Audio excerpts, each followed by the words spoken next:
accepté en soi et qu'il y a une déchirure au départ. C'est-à-dire qu'il y a une espèce de besoin... Je pense que l'artiste, il a besoin de plus que la vie. C'est pour ça qu'il est artiste. La vie ne lui suffit pas. Et je crois que la vie ne me suffisait pas, il fallait que je fasse quelque chose de supplémentaire, et c'est pour ça que je me mets en danger tous les soirs sur une scène.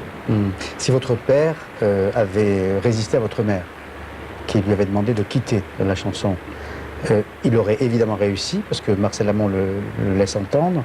Est-ce que vous, c'est terrible ce que je vais dire, mais est-ce que vous auriez eu la carrière que vous avez eue et que vous avez? On ne peut pas dire, mais peut-être j'aurais fait un métier parallèle. Si mon père avait réussi en tant que chanteur, j'aurais peut-être été comédien, ou j'aurais peut-être été auteur, uniquement, auteur et comédien.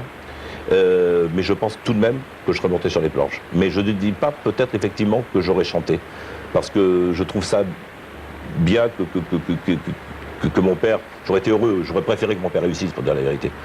Moi, j'aurais fait autre chose, c'était pas grave. J'avais d'autres cordes à mon arc qui m'auraient permis de m'en sortir. Ma grande blessure, c'est ça. C'est la mort de Liliane, ma grande blessure, et que mon père n'ait pas réussi. Est-ce que votre père a connu votre succès? Oui, grâce social, oui. Ah oui. Ah oui. Donc voilà, comme par exemple... Et même il a connu le succès, il est mort pendant Napoléon, il a même connu ce succès-là, dont il doutait lui-même et dont il avait très peur, donc je crois qu'il est parti heureux, quoi.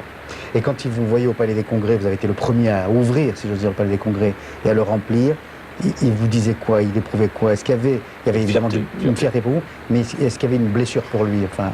Je pense pas, non, une fierté. En revanche, ma mère m'a dit un jour, elle m'a dit, tu vois, t'es devenu une grande vedette, tout ça, tu gagnes beaucoup d'argent, t'es connu partout, t'as la gloire.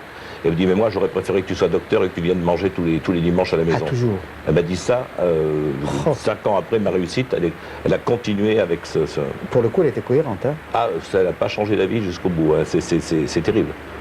Merci beaucoup. Mais merci à vous. Serge Lama, d'être venu dans ce... Voilà... Oui, c'est très agréable. D'ailleurs, on se sent protégé. Oui, oui, absolument. Il y a des ondes, hein. Il y a des ondes comme ça, qui protègent nos artistes quand on les reçoit et quand on les aime, parce qu'on les aime. Merci encore. Et je vous laisse repartir où on enregistre cette émission pour nos cousins québécois qui nous regardent et qui regardent Paris Première là-bas. Et donc, à bientôt et très bon week-end avec Serge Lama. Merci. Merci.